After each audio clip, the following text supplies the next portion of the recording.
Hello guys, welcome to my channel. Today we are going to see how to fix Windows 10 or Windows 11 locking itself automatically.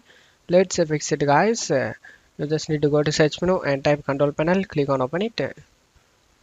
Select view by two large icons and select power options. Select change when the computer sleeps. Select change advanced power setting. In here you just need to expand this hard disk and expand this turn off hard disk after. Click on this setting and set this setting to never NEVER. After setting it, select apply to save changes.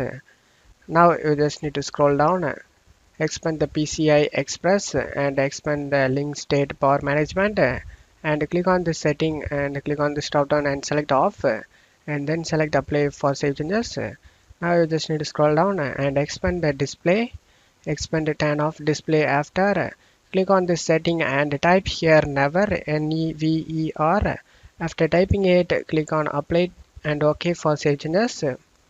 Now you just need to click on this drop down in turn off the display and select never and put the computer to sleep. Click on this drop down and select never, and after that select save changes option.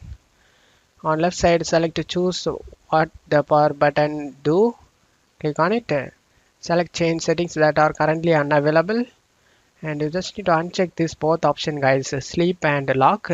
After that click on save changes option, and now your problem should be fixed guys.